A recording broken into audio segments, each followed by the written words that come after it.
मन्नवर गिरीश चंद्र जी, ये भी सभी शास्त्र मंडल का और साथ में कलश वाली जो बेटियां हैं उनका भी सम्मान कर रहे हैं। तो बेटियां जो है कलश वाली व्यासपीठ के सामने आ जाएं। लली आजा बेटा, वजीफा ले लो, वजीफा बैठ रहो है। गुड़िया लाड़ो आजा बेटा।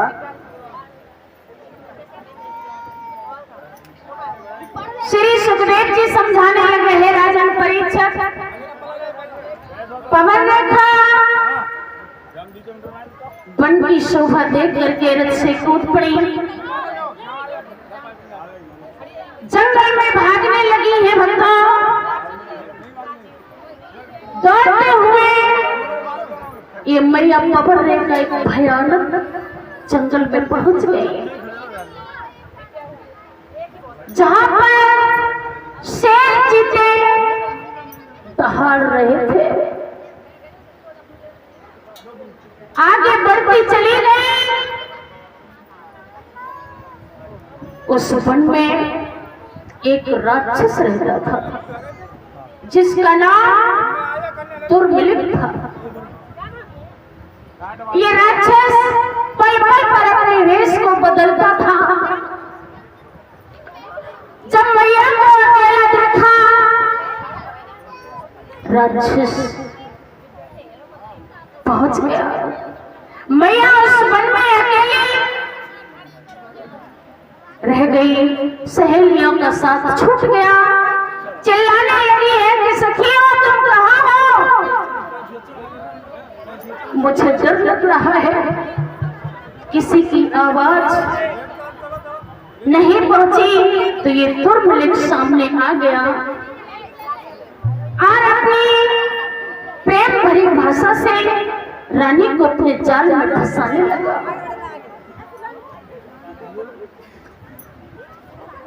रानी के सामने पहुंचा, बड़े ही मीठे वचन बोले हैं दुर्मिलित ने और बोला है,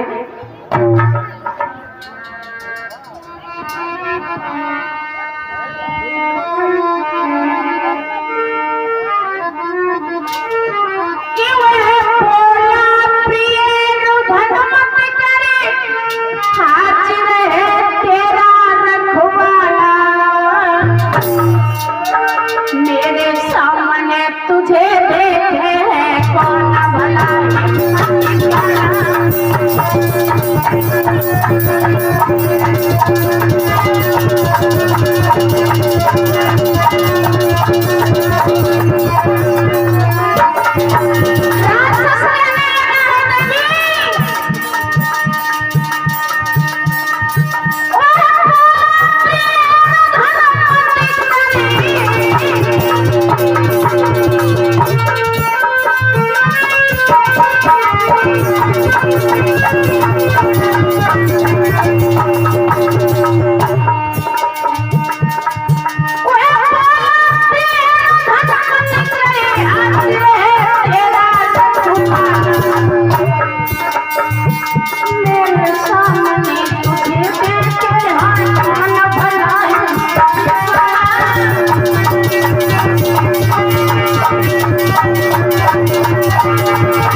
लगे निराजन परिचय।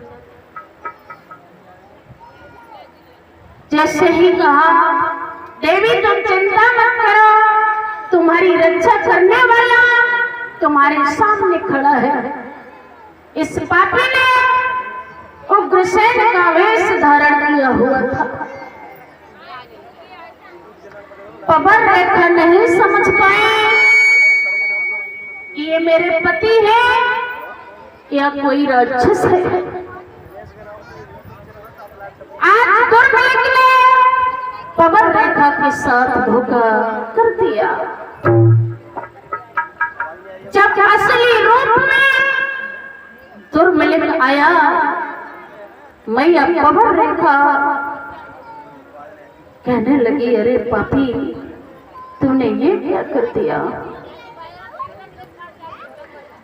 तूने अगर मेरे सत्य को नहीं बिगाड़ा होता तो मैं किसी वक्त तुझे श्राप देकर के भस्म कर देती।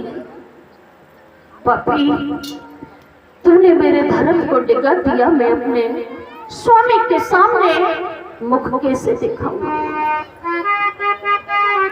कहने लगे हैं दुर्मिलन की रानी, तुम्हारे ऊपर मुझे बड़ा तरस आ रहा था। तुम्हारी गोदी में कोई बालक नहीं था, इसलिए मैंने तुम्हारी गोद हरी भरी होगी। और तुझे नहीं मालूम मेरे विंद से ऐसा बेटा पैदा होगा जो दुनिया को जीत लेगा। पवन रेखा कहने लगी, अरे पापी कैसा बेटा पैदा होगा? तेरे ही जैसा तो होगा। तू राक्षस है तो वो भी राक्षस ही होगा। और बोली, मैया पवन रेखा पापी तुमने ये अच्छा नहीं किया। दुर्मिलन कहने लगा है, पवन रेखा घबराओ मत, बहुत बलशाली बेटा पैदा होगा। मैया पवन रेखा कहने लगी, पापी, और बोली है रो करके,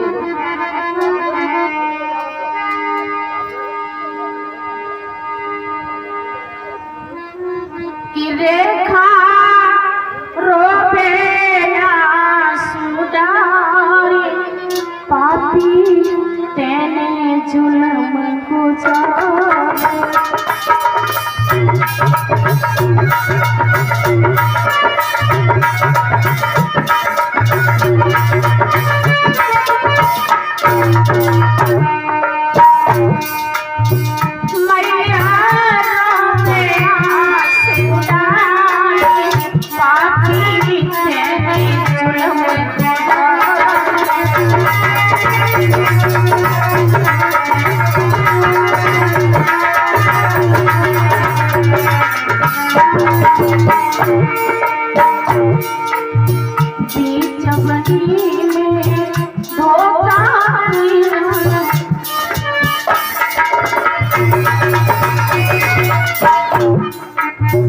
कहने लगी है, पापी इस घनेपन में आकर के तूने मेरे साथ धोखा कर दिया।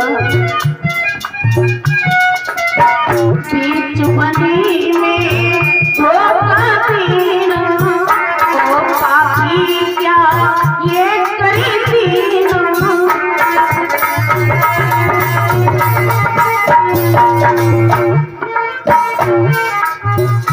तूने मेरा सत्य निकाला, तूने मेरा सत्य निकाला, क्यों कर गई है रानी?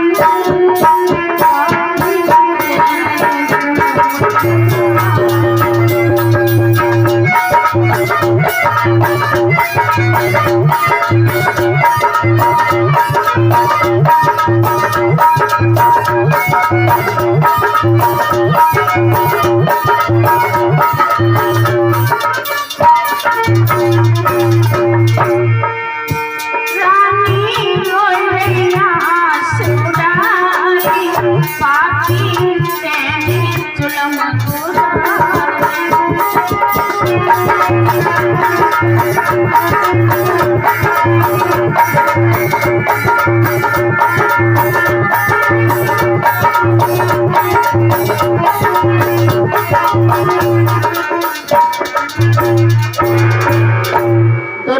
मिलिक कहने लगा है, रानी चिंता मत कर, मेरे ही समान योद्धा होगा। इतना कह करके पापी वहां से चला गया।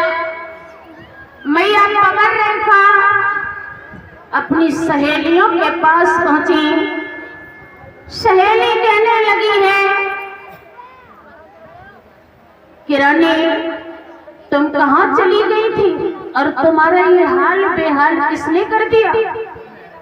कहने लगी है कि बहनों तुम हमसे बिछड़ गई थी।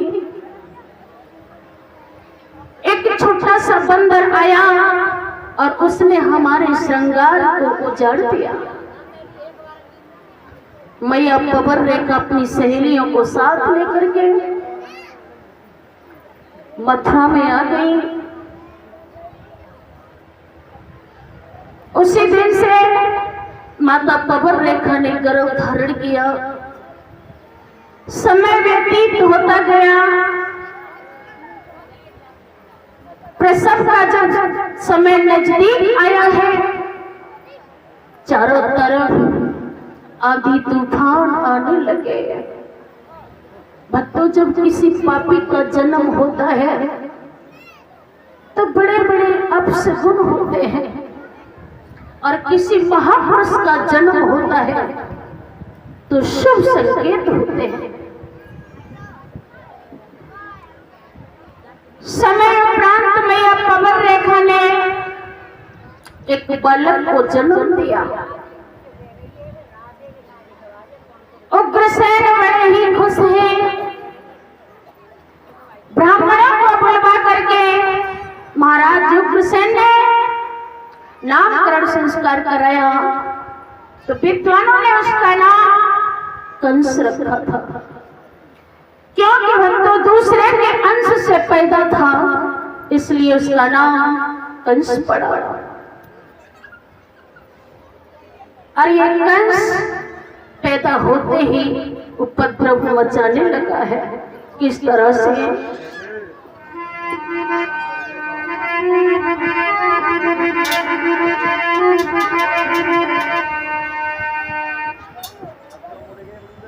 हेलो, ध्यान दे सभी माता बहन भाई बंधु।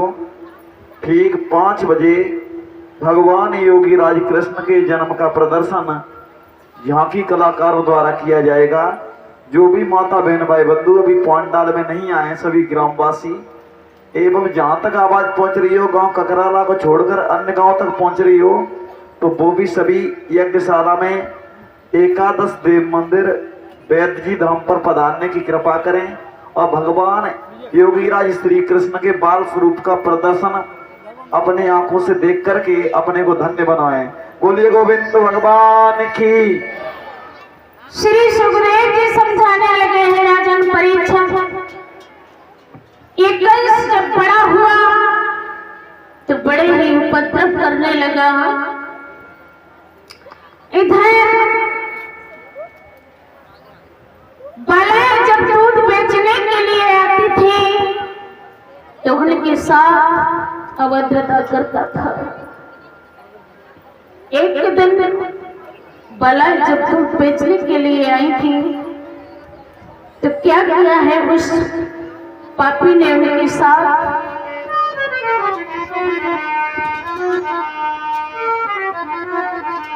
कि नंगा हो करियो चलवाना और उस करीबी है भूमि।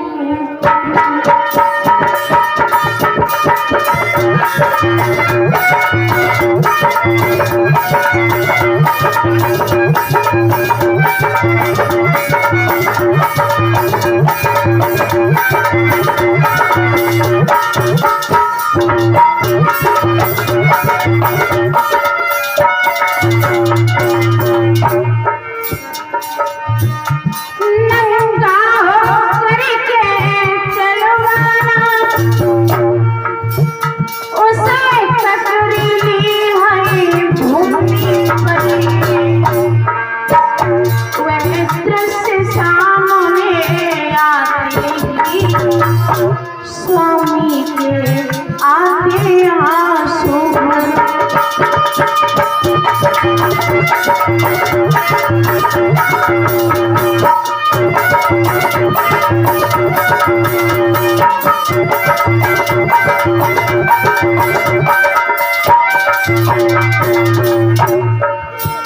उस पापी ने बालाओं के वस्त्र को तरपाए और कहा, छाती के बल से ककरीली जमीन पर चलो। वो बेटियां नग्न अवस्था में छाती के बल उस जमीन पर चल रही है। ये पापी ने दुर्व्यवहार उन बेटियों के साथ किया। रोती हुई बेटियां जब अपने अपने घर गई हैं, माता पिता ने उनके हाल को देखा, बेहाल हो गया उनका। रोती रोती कन्याएं जब अपने अपने धाम गई, जब हालत देखी पिटियन की, जब हालत देखी पिटियन की, तब वो माँ की हालत बिगड़ गई।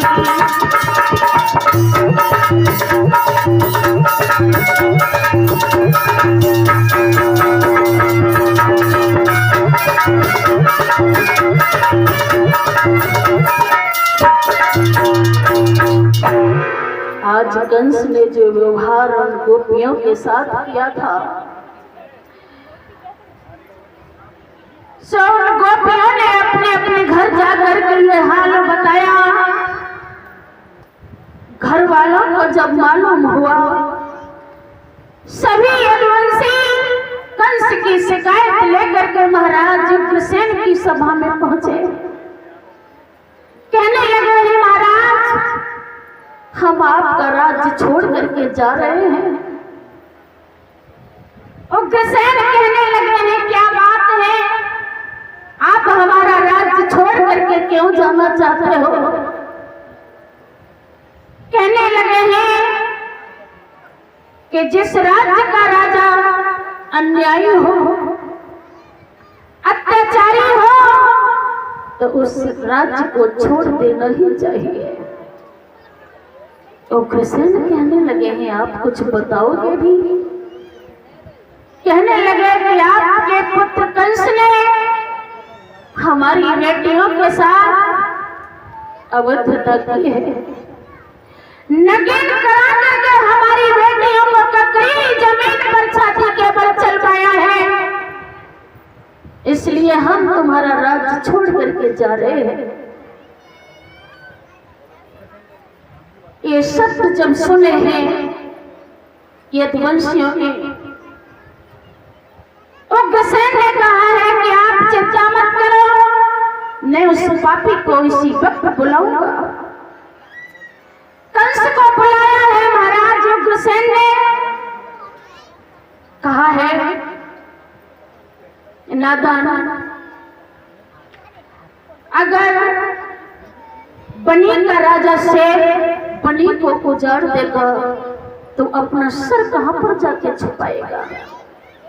तू अपने ही राज्य में अत्याचार करेगा तो ये जनता हमें कब तक माफ करेगी? तू पागल हो गया है जो बेटियों के साथ ऐसा व्यवहार करता है।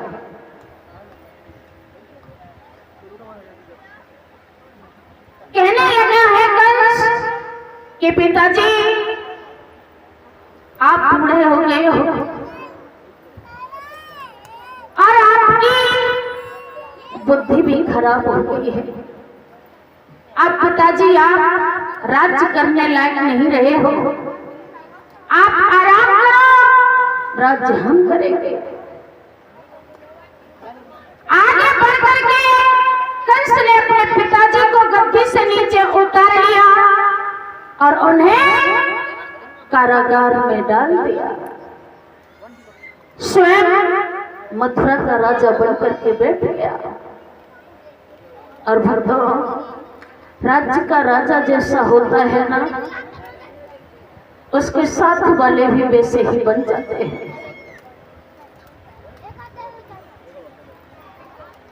इधर कंस ने अपनी राजसभा में कह दिया कि आज से हमारे राज्य में कोई पूजा हवन नहीं करेगा, कोई संत माला का जाप नहीं करेगा और वेद मंत्रों से मेरे राज्य में हवन यज्ञ पूजा पाठ नहीं होगा। चारों तरफ खून की नदियां बहने लगी। साधु संत घबराने लगे हैं कि ये पापी अब अधर्म के रास्ते पर सो रहा है। इधर मैया पृथ्वी माता गाय का रूप धारण करके देवताओं के पास पहुंची, कहने लगी है कि मैं अब रसातल को जा रही हूं, ये पाप का बोझ अब मुझसे उठाया नहीं जा रहा है, इसलिए मैं रसातल को जा रही हूं। क्या होता है आगे तो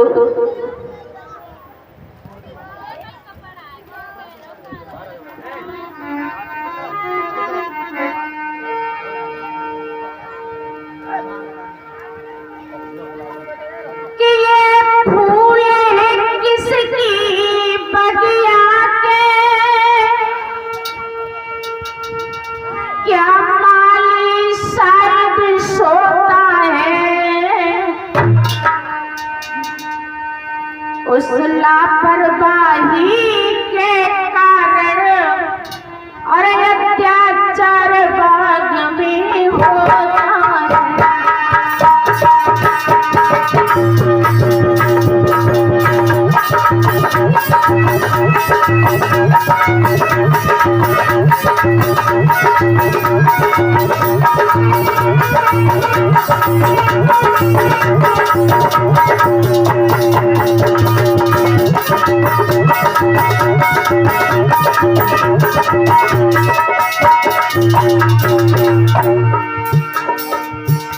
ये फूल है किसकी बगिया के,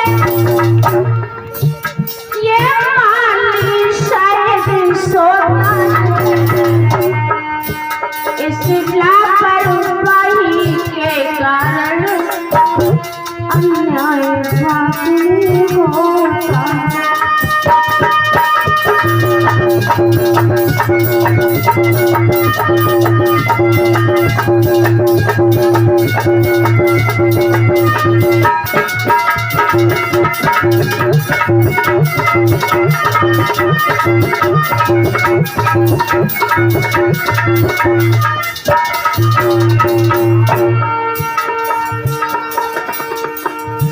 मेरे तेरे सुनायो दीन बंधु, हम शरण तुम्हारी आए,